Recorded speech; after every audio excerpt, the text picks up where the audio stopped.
Welcome back to Business Today. We spoke about fashion and now we're ready to move on to a discussion on a sector that fashion cannot exist without, and that is textile industry. And we have with us Mr. Upul Athapattu from NDB Securities joining us. Happy to be here. Right. A very good evening to you, Upul. You too. So let's start the discussion by talking about what's going on in the textile industry. Now, if you look at the textile industry is the global, it's a global industry. And if you look at the textile industry, it has served as the growth engine, particularly for developing nations as well as the least developed nations. Now, traditionally, when these economies were moving away from their traditional agricultural economies to manufacturing economies, now textile and clothing sector acted as the bridge. So, therefore, it is very important. And the next point is that textile and clothing sector is very key sector in the trade, international trade. So, so therefore, this is very important globally. And if you look at the textile and clothing sector apparel market size, about 1.7 trillion US dollars is coming from basically from this textile and clothing sector, and this is expected to be 2.6 trillion US dollars in 2025. So this is a very growing industry. And so if you look at the recent history, before 2005 we had the multi-fiber agreement and the quota system. It allowed the developed nation to protect their market share. But after 2005, after the phasing out of this multi-fiber agreement, developing nations got the chance to increase their market share in the global supply chain. So this has reshaped the industry a lot. One thing is outsourcing. Outsourcing has increased significantly, and also we have seen the proliferating of global value networks and global value chains. So to conclude, the supply side is mainly coming from the developing nations, whereas the demand is mainly coming from the developed nations. Okay, so if you look at the economic impact, how important is clothing and textile sector to boost up the economy in Sri Lanka? Now, if you take Sri Lankan economy, this textile and clothing sector is very, very important because it is very significant. Like 3.2% of our entire GDP is coming from the value addition created by textile and clothing sector.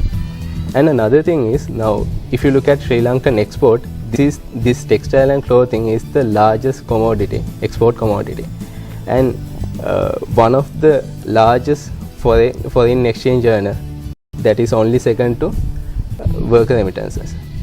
So therefore, this is a key industry for Sri Lanka, because if you look at the export sector was resilient due to textile and clothing sector. Now if you look at 2015 figures, like 4.8 billion US dollars is coming from this textile and clothing sector. That is roughly about 46% of the turnover, 46% of the total exports. So therefore, trading wise, this is very important. And another thing is, now textile and clothing sector is the largest employer in the manufacturing industry. This provides about 900,000 direct and indirect jobs.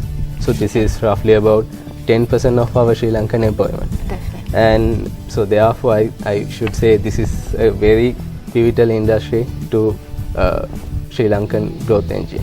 Okay, talking about this GSP Plus coming in, that is one of the hot favorite topics these days. So what is the impact on this sector with GSP Plus coming on board? Yes.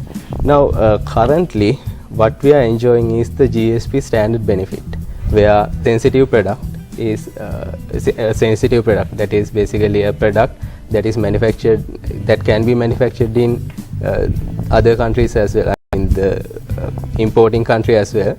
So to protect that, we will only get a duty reduction, and if we get the GSP Plus, then we will have the duty-free access to the sensitive products.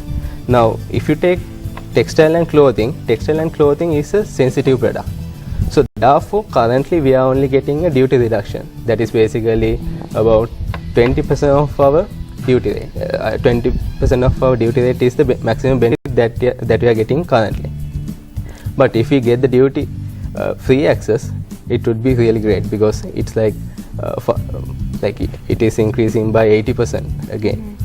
And another thing is, now if you look at Vietnam and Bangladesh, who are the main competitors, they are enjoying duty free access or very low taxes when they are entering into the EU market. Okay. Now, if we are getting GSP Plus, that would actually level the competition ground in terms of duty. So it is very important to get, if we get the GSP Plus. But the issue is, now Sri Lanka is expected to go to upper middle income category by 2017. Yeah, it is a good achievement. But the thing is, with that achievement, we will probably lose the preferential access provided by GSP arrangement. So either we are having GSP or GSP Plus benefit, it will go away probably in 2021, because they need 3 years. They will give us 3 years and 1 year period, transformation period, and so therefore this preferential access will go away, and therefore we need to create strategies to move into that scenario, actually, like strengthening our relationship with the customers, and strengthening our logistics, and especially strengthening our innovation and manufacturing capabilities. Right. So if you look at the dynamics of textile and clothing sector in the current global context, can you elaborate? Yes, I would say the main 3 things that I'm seeing now is in terms of demand, in terms of production, and the rise of synthetics. Now, if I look at the first thing, now currently about 50% of the market is coming from EU and US market. But going forward, on top of this US and EU market, largely populated countries such as China and India will come into the equation, and they will drive the demand going forward.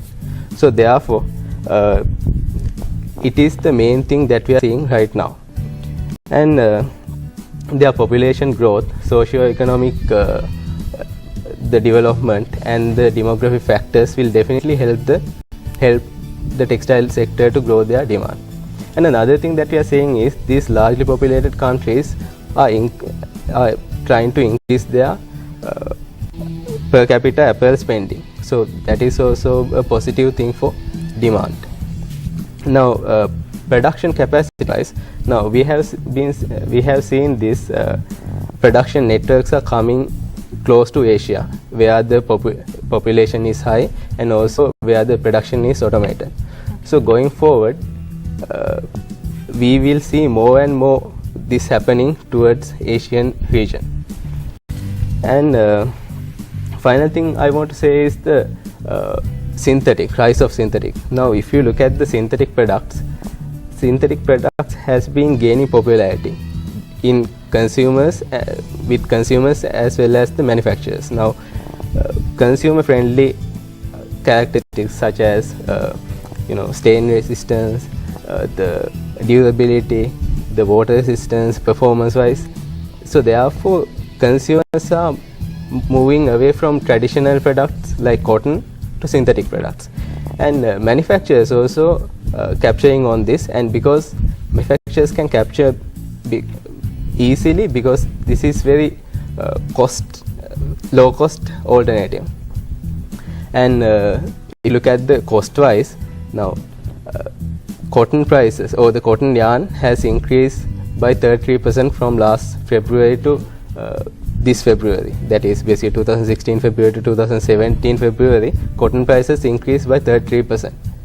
But synthetic products has only increased by 18%. Synthetic yarn products has increased by 18%. So therefore, manufacturers are actually like to have this, because they will have a good margin because of this.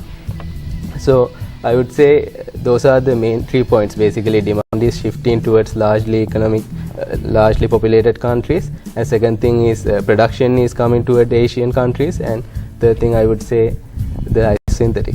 Right. Thank you very much, Upul. As we got to say goodbye now, thank you very much for joining us today. It was a very short but quite an intense conversation. Thanks for joining us.